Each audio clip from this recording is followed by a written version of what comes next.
Welcome to Chat with Charlie on Mum Matters, the real talk podcast for mums navigating the beautiful chaos of motherhood. I'm Charlie, mum of 5, here to help you feel more confident and less overwhelmed from pregnancy to those am I doing this right moments we all have. We talk about the stuff that no one prepares you for, so go and grab a cuppa and let's dive in.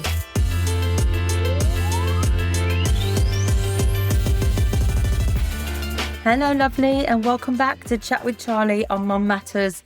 I'm so glad you're here today. Today, I want to talk to you, the mum who is within her first 12 months of motherhood, the real version. I want to talk about it, the messy, the beautiful, the overwhelming, identity-shifting reality of it all. Because here's the thing, you can read all the books, you can prep the nursery, you can have everything ready, and then baby arrives and your entire life changes literally overnight. Literally does change overnight. And I don't just mean the logistics. I mean, you change. How you feel. How you see yourself. How you exist in the world. I remember, after my first, looking in the mirror and genuinely not recognising the woman staring back at me. Not because of how I looked. I've said this before, like not physically. I mean, obviously it was different, but because of how I felt, like I'd become someone else entirely. And I hadn't been asked if that was okay, like if I was okay with that. Everything's so focused around the baby, and of course it is, but you matter too. So today I want to walk you through the feelings and experiences that come with the first year of being a mom. The ones no one really prepares you if you've never done it before. So lucky for you, I have done it before. I want to give you some small, gentle ways to start finding yourself again, even in the chaos of newborn life. Because really, I think in the chaos of newborn life, you don't even realise that you are losing yourself, who you were, because you're so consumed by the learning that goes with being a new mom, by having a newborn, by how demanding it is, until eventually you turn around and think, where did I go? I don't even know who I am. I don't know what I like. So I guess I'm trying to put you a step ahead, because honestly, you can love your baby with your whole entire heart and still feel like you've lost yourself. Both things can be true at the same time. Let's start with the biggest one. One day, you're you. You go to bed whenever you want, you eat meals when you're hungry, you have hobbies, plans, freedom. And then baby arrives and overnight you become someone else's entire world. And there's something so beautiful about that. It's such a warm feeling in so many ways, but it's also an unrecognizable feeling in many other ways. Your body isn't yours anymore. Your time isn't yours anymore. Even your thoughts aren't yours anymore because they're constantly on the baby. Is she breathing? When did she last feed? Why is she crying? Should I call someone? And nobody really warns you how disorientating that is, especially, when you're running on no sleep. Because yes, you expected the change, but you didn't expect to feel like a stranger in your own life. It's a really weird feeling. I think this is the part that catches so many new mums off guard. You knew motherhood would be hard because people do tell you that bit, but you didn't know you'd grieve who you used to be. And that grief is real, even if you don't have the words for it yet. Before baby, time moved normally. And you didn't actually know that before. You didn't know that the time, the way you spent your time, the way the day moved was pretty normal. But you slept at night. You woke up in the morning. Weekends felt different from weekdays. After baby, time becomes this strange, blurry thing. You're awake at 3 a.m. again. You have no idea what day it is. You measure time in feeds and naps and how long until your partner gets home. And sleep? Sleep becomes this precious, fragile thing you're constantly chasing and never quite catching. I remember thinking, if I could just get 4 hours in now, I'd feel human again. And sometimes even that felt impossible. The exhaustion changes everything. It makes small things feel so big. It makes patience harder to find. It makes you feel like you're failing when really you're just running on empty. Here's what I want you to hear. That tiredness, it's not a sign that you're doing anything wrong. It's a sign that you're doing a lot, too much probably, with not enough support. Okay, so your body. This is the one that's hard to talk about because I think it really matters. After baby, your body feels different. It looks different. It moves different. You might not fit into your old clothes. I know I didn't. You might have stretch marks or scars. You might feel disconnected from the body that used to feel like yours. And society just doesn't help, does it? There's so much pressure to bounce back as if your body is supposed to just snap back to some pre-baby version like nothing happened, which is just totally rubbish. But something did happen there, didn't it? Something huge happened. Probably the biggest thing in your life. Your body grew and birthed a human being. That's absolutely extraordinary. And I know it's easier said than felt. But I want to gently offer you this. What if, instead of trying to get your old body back, you focus on getting to know the body you have now? I'm not saying you have to love it, because I know I didn't straight away. And not through punishment, not through restriction, but through kindness. In Back to Me, we spend a whole section on this, learning to move from shame to neutrality to actual kindness towards your postpartum body. Because getting your body back and bouncing back has to begin somewhere, and that's actually where it begins. Being kind to your body. Because you deserve to feel at home in your own skin again. This is the one that really got me. Your friendships feel different. Your relationships feel different. Your home feels different. Such weird feelings. Everything that used to make up your life has shifted, and you're left wondering where you fit in all of it. You used to love spontaneous plans, coffee with friends, a last-minute cinema trip, staying out late just because. And then suddenly every single outing required military-level planning. Nappies, bottles, spare clothes, timing it around feeds and naps.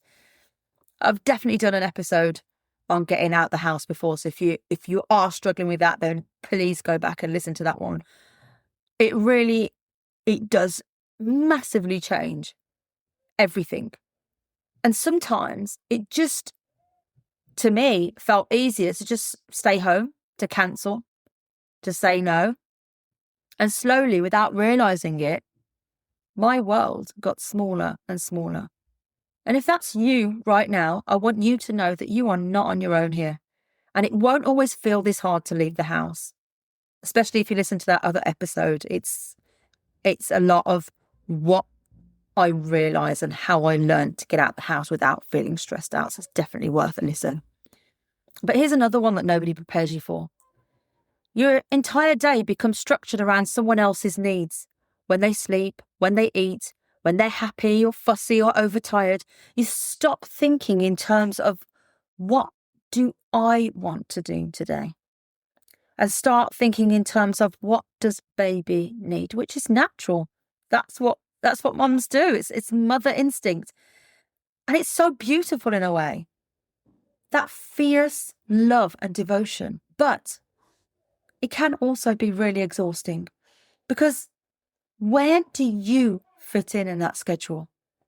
And I can hear you saying, I don't. It's not about me. But when is there time for you? And the answer for most new mums is there isn't. At least not without being intentional about it. And that's what I want to talk about next. I'm not going to tell you to take time for yourself like it's simple, because I know, if anyone knows, I know it's not simple, especially in those early months when you barely have time to shower. But here's what I have learned after 5 babies and a lot of trial and error and mistakes. You don't need hours. You need cracks of time. 5 minutes while the baby naps, 10 minutes in the evening, a moment in the car before you go inside. And what you do with those cracks is what actually matters. 1, do something that reminds you of who you are. Not who you were, who you are now. And that can take some figuring out. But maybe it's listening to a song that you love, reading a few pages of a book, doing a quick skincare routine, even if it's just like a cleanse and moisturize, writing 3 lines in a journal. Whatever it is, it doesn't have to be big. It just has to be yours. Own it. 2, this is important. Name how you are feeling. It sounds so small, but it's so powerful. When you're overwhelmed, pause and say, I feel overwhelmed right now. When you're touched out, name it. When you're lonely, when you're feeling alone, acknowledge it. Naming your feelings, it doesn't fix them, but it does stop them from running the show, from taking over. 3, accept that you're becoming someone new. This one's hard because part of you might be waiting to feel like yourself again, the old you, the before baby you. I spent a long time waiting to feel like that. But honestly, she's not coming back. Not exactly. And that's okay. Because the woman you're becoming, she can be just as wonderful. She will be just as wonderful, maybe even better, softer, stronger, more present. You just have to get to know her and allow her back in. These small steps, the cracks, the moments, they're not just about survival. They're about laying the foundation for something so much bigger. Because eventually, when you're ready, there's deeper work to do. Reconnecting with your identity, releasing the guilt, and you will feel the guilt. If you're not feeling it already, it's just part of being a mom. Building systems that support you in your home, in your schedules, in your life, instead of draining you all the time, not winging it all the time, you know? And that's what Back to Me is all about. A 5-week journey to help you feel like yourself again without losing or compromising any part of the mum that you have become or that you're becoming. We go through identity work, body acceptance, self-care that actually fits your real life, home rhythms that reduce the chaos, and releasing the guilt that keeps you stuck, because it really does sometimes. It's not about becoming the old you. It's about designing who you want to be now. Start asking yourself that. It's an important question. It doesn't need to be answered straight away. And if you're in the first year, feeling lost and overwhelmed and like a stranger to yourself, I want you to know this season won't last forever. And there is a path back to you. Motherhood changes everything. Your body, your time, your identity, your entire world. And in those first 12 months, it can feel like you're just surviving, just getting through, just trying to keep everyone alive, including yourself. But here's what I want you to take away from today. There's nothing wrong with you. You're not failing. You're not the only one that feels this way. You're adjusting to the biggest shift of your life. And that takes time. It takes grace. It takes small, gentle steps back toward yourself. So start with the cracks, the 5 minutes here, the 10 minutes there, the tiny moments that remind you that you're still in there, underneath all the feeds and the nappies and the sleepless nights, because you are. She's still there, and she's waiting. She's waiting for you to come back to her. Before the next episode, I want you to try one small thing. Find one crack in your day, just one, 5 minutes, 10 minutes, whatever. It doesn't matter, whatever you can find, and do something that's just for you. Not for baby, not for your partner, not for the house. Something that reminds you of who you are. Maybe it's a cup of tea while it's still hot. Maybe it's a song that makes you feel something. Maybe it's sitting in silence for 5 minutes without scrolling. Whatever it is, claim it and notice how it makes you feel. Because those tiny reclaims, they add up, and they're the beginning of finding your way back. Be gentle with yourself this week. You're doing so much more than you realise. Thank you for being here with me, and thank you for giving me your time. Thanks for listening to Chat with Charlie on Mum Matters. Find ongoing support in the Mum Matters community. Link is in the show notes, because behind every child is a mum who matters. See you next time.